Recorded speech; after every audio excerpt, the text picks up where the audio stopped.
Could Dunkleosteus, the Devonian armored tank, survive the predator-packed crater of Subnautica? 358 million years ago, this thing was the single most terrifying animal in the ocean. It had no teeth. It didn't need them. It had a pair of self-sharpening bone blades that could bite down harder than almost anything that has ever lived, and a skull wrapped in plates of solid armor. And now I want to take that ancient killing machine, rip it out of its own timeline, and drop it into the alien ocean of Planet 4546b, a world where the local predators make Dunkleosteus look small. This isn't a question of who's tougher. This is a question of biology, and biology doesn't care how scary you used to be. Let me introduce our contender. Dunkleosteus terrelli was a placoderm, an armored fish from the late Devonian, an animal built around one idea: overwhelming force. Depending on which reconstruction you trust, it ran somewhere between 6 and nearly 9 meters long. Instead of teeth, it grew 2 bony shearing plates in its jaws, and those plates ground against each other every time it fed, sharpening themselves like a self-maintaining pair of guillotine blades. Estimates for its bite force at the tip of those blades push into the thousands of newtons, placing it among the hardest biting animals in the entire fossil record. The front half of its body, the head and thorax, was sheathed in thick dermal armor. The back half was cartilage. In short, Dunkleosteus was a tank, heavy artillery bolted to a fortress. But here's the catch that this whole video hangs on. That tank was built for the warm, shallow continental seas of Earth's Devonian. Subnautica is not a warm, shallow continental sea. Subnautica is another planet. This is Survival Decoded, where I take a real or fictional creature and run it through the ringer of an alien world to see whether it lives or dies. And today the ringer is the crater of 4546b, the setting of Subnautica, a drowned world of bioluminescent reefs, bottomless blue holes, and leviathan-class monsters that patrol the dark like living submarines. If you've never dived it, picture this: a shallow, glowing lagoon that looks almost peaceful, ringed by a wall of ever deeper biomes that spiral down into blackness, heat, and things with names like Reaper and Sea Dragon. It is one of the most hostile oceans ever put in front of an audience, and that's exactly why it's the perfect proving ground. To figure out whether Dunkleosteus has any business here, I'm going to run it through 4 categories, and I'm going to score each one out of 10. First, habitat adaptability. Can its body even tolerate this ocean? Second, dietary compatibility. Is there anything here it can actually eat? Third, competition and predation. Can it hold its own against the local food chain, or does it become food itself? And fourth, reproductive success. Because surviving for one lifetime means nothing if the species dies out in a single generation. And make sure you stick around until the end, because after I deliver the final verdict, we'll explore 3 different ways Dunkleosteus might evolve over time to actually carve out a place in this crater. And one of those paths ends with it hunting the very monsters that should be hunting it. Habitat adaptability. On the surface, this looks like a win. 4546b is an ocean world, almost the entire playable map is water, and Dunkleosteus is, obviously, a water animal. So we're already past the first filter that kills most land creatures instantly. But adaptability isn't about wet versus dry. It's about the specific chemistry, temperature, and pressure of the water, and this is where the cracks start to show. Dunkleosteus evolved in epicontinental seas, shallow, sunlit water sitting on top of continental shelves, rarely more than a couple hundred meters deep. The crater of 4546b does not stay shallow. It starts in the gentle, safe shallows in the kelp forests, where honestly our tank would feel almost at home, and then the floor drops out from under you. The Grand Reef, the blood kelp trenches, the Lost River, and finally the lava zones plunge down past a kilometer into crushing pressure, near freezing brine, and then, bizarrely, superheated volcanic water hot enough to cook most animals alive. Dunkleosteus never faced pressures or temperatures like that. Its body simply wasn't engineered for the deep. Add in the ambient radiation leaking from the crashed Aurora, which turns the water around the ship into a no-go dead zone, and the Cryobacterium quietly infecting the entire biosphere, and you have an environment that is chemically hostile in ways no Devonian fish ever encountered. And there's a subtler problem hiding underneath all of this: oxygen. The Devonian oceans Dunkleosteus grew up in had their own specific balance of dissolved gases and temperature, and a cold-blooded animal this large lives or dies by how efficiently it can pull oxygen from the water around it.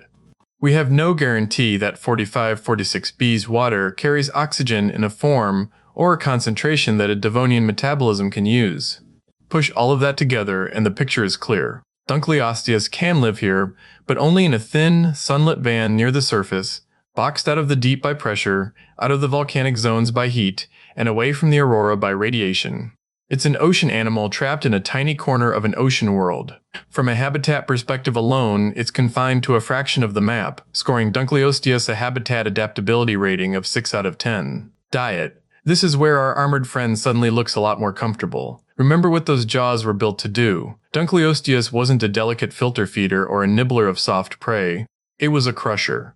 Back in the Devonian, it specialized in cracking open other armored fish, ammonoids, and rival placoderms, animals wrapped in shell and bone.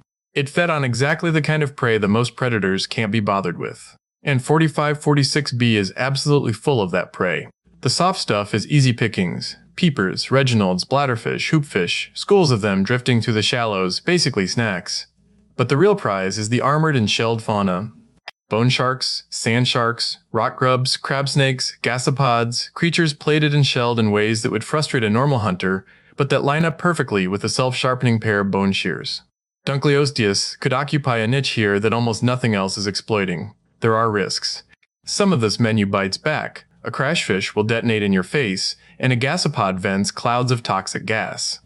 The nutritional chemistry of alien biomass is a genuine unknown. We don't actually know if 4546b protein even agrees with the Devonian digestive system, or whether some of these organisms are outright poisonous to it. And we can't ignore the fuel bill. An 8-meter, 1-ton, cold-blooded predator has an enormous appetite. It needs to land big, calorie-dense kills on a regular basis, not just chase the occasional peeper. The good news is that the crater delivers exactly that. The armored, meaty, shell-bound fauna it specializes in are common, and almost no other predator is set up to exploit them. Dunkleosteus could slot into an empty chair at the dinner table that nothing else can sit in. Between the abundance of soft prey for easy meals and a whole untapped supply of crushable prey for the big feeds, it would not go hungry in the shallows. There is more than enough here to fuel a 1-ton predator, scoring at a dietary compatibility rating of 8 out of 10. Competition and predation, the category that really matters. It doesn't matter how well you eat if something else is eating you. Let's place Dunkleosteus honestly into the food chain of the crater. Against the small and mid-tier predators, our tank is terrifying. It out-armors and out-bites. Bone sharks, it shrugs off bleeders, and its dermal plating gives it real protection against the electric shock of an ampeel. In that weight class, Dunkleosteus is the apex, no contest. But 4546b does not stop at that weight class. This is a world ruled by leviathans. The Reaper Leviathan runs roughly 30 meters long and comes equipped with grasping mandibles built specifically to seize and hold large prey. The sea dragon Leviathan patrols the lava zones and swats prey with limbs and tail. The ghost Leviathan haunts the deep voids and the blood kelp trenches. Every one of these animals outweighs Dunkleosteus by an order of magnitude. And here's the cruel part, all that armor that makes Dunkleosteus invincible against small predators does almost nothing against a Reaper. Armor protects you from bites you can survive. It does not protect you from being grabbed by something 4 times your length and simply not let go. Worse, Dunkleosteus was a straight-line ambush charger, not an agile 3-dimensional dogfighter, and the crater is a vertical, layered, open-water arena that favors exactly the kind of maneuverability it doesn't have. And the Leviathans aren't the only threat. Crab squids can disable it with an electromagnetic pulse. Warpers can teleport in and target it directly. Even a swarm of smaller aggressors can wear down an animal that has to surface, adjacent to hunt. The one genuine bright spot is that the largest peaceful giants, the sea treaders, ignore it entirely. So not every big animal down here wants it dead. But that's cold comfort when the ones that do want it dead are among the most dangerous predators in any ocean, real or fictional. Despite its fearsome appearance, against the Leviathans, Dunkleosteus is not the hunter, it is prey. From a competition and predation standpoint, this is a brutal result, scoring at a competition and predation rating of 3 out of 10. Surviving as an individual is one thing, surviving as a species is another, and that comes down to reproduction. Here, we actually have real fossil evidence to lean on. Placoderms, the group Dunkleosteus belongs to, include Matterpieces, a fossil preserved with an embryo still attached by an umbilical structure. That tells us placoderms practiced internal fertilization and gave live birth. That's a low-quantity, high-investment strategy, a small number of well-developed young rather than millions of scattered eggs. On Earth, that worked because the shallows were relatively safe nurseries. On 4546b, that strategy is a liability. Could Dunkleosteus find safe breeding grounds? Maybe. The safe shallows are, by the crater standards, a relatively low leviathan zone, a plausible nursery. But relatively safe is doing a lot of work in that sentence. Even in the shallows, juvenile Dunkleosteus would be born straight into a gauntlet of stalkers, sand sharks, and bleeders, predators fast enough and numerous enough to pick off small young before they ever grow into their armor. When you produce only a handful of offspring and the juvenile mortality rate is that high, the math turns against you fast. Think about how the strategy actually works. An animal like this invests everything in a few large, well-developed young, and bets that most of them will reach adulthood. That bet pays off in a safe nursery. It falls apart in a crater full of fast, hungry, opportunistic predators that treat a juvenile placoderm as a free meal. There's no schooling swarm of millions of eggs here to absorb the losses.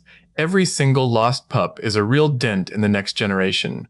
One bad season, one stalker pack settling into the wrong stretch of safe shallows, and the whole local population can wink out. It's not hopeless. A careful lineage that guards its young aggressively might just hold on, but it's fragile, scoring at a reproductive success rating of 4 out of 10. 6 for habitat, 8 for diet, 3 for competition and predation, 4 for reproduction. That averages out to roughly 5 out of 10, and that number tells the whole story better than any single category could. Dunkleosteus can survive in Subnautica's crater, but only in the shallows, and only for a while. Drop it into the safe shallows and the kelp forest, and it becomes a genuine terror, an armored crusher feasting on prey nothing else wants to touch. But push it toward the deep, or let it cross paths with a Reaper, a sea dragon, or a ghost leviathan, and its story ends fast. This is a king of the shallow seas that has been teleported into a world built for monsters several sizes larger than itself. It's not that Dunkleosteus is weak. Pound for pound, in its own weight class, it might be the most dangerous animal we've ever profiled on this channel. It's that it walked into the wrong ocean, on the wrong planet, several sizes too small for the monsters that already own the place. Short-term survivor, long-term casualty. But that verdict is only true for Dunkleosteus as it exists right now, frozen at the moment we pulled it out of the Devonian. Give it time, real, deep, geological time, and evolution never leaves anything as it is. So what happens if we let the clock run? First, the cooperative branch. In this timeline, Dunkleosteus solves its biggest weakness, being alone against giants, by refusing to be alone. Over millions of years, it evolves from a solitary charger into a pack-hunting, schooling animal, coordinating attacks the way modern dolphins or orcas do. A single Dunkleosteus can't threaten a Reaper. 20 of them, working together, driving prey and defending each other, absolutely can. It might even shadow the gentle sea treader herds, borrowing the safe corridors those peaceful giants carve through dangerous territory. In this future, it trades a little of that heavy armor for speed and maneuverability, and it develops bioluminescent signaling to talk to its pod in the dark. The tank becomes a wolf pack. The second path is specialization. Instead of competing where the leviathans are strongest, this Dunkleosteus disappears into the places they don't bother going. It evolves to tolerate pressure, pushing down into the deeper reefs and the trench margins. It grows bioluminescent lures to draw prey out of the dark. It develops a tolerance for brine and heat that lets it work the edges of the lava zones, exploiting a niche almost nothing else can reach. And it shifts its whole hunting style from open water pursuit to patient ambush, wedging itself into rocky crevices and letting its shell-crushing bite do the work. This Dunkleosteus survives not by winning the fight, but by never showing up to it. A shell-cracking hermit of the deep. And then there's the third path, the one I find hardest to look away from, the arms race. In this timeline, Dunkleosteus doesn't hide and it doesn't cooperate. It doubles down on what it already is. It gets bigger. It gets faster. Its armor thickens into something that can shrug off a leviathan's grip, and its bite escalates into a weapon capable of cracking a reaper's hide. Over enough time, this Dunkleosteus stops being prey and starts becoming the new apex of the crater, the monster that hunts the monsters. But there's a price, and it's a steep one. That kind of body takes millions of years to build and demands an enormous, constant supply of biomass to fuel it.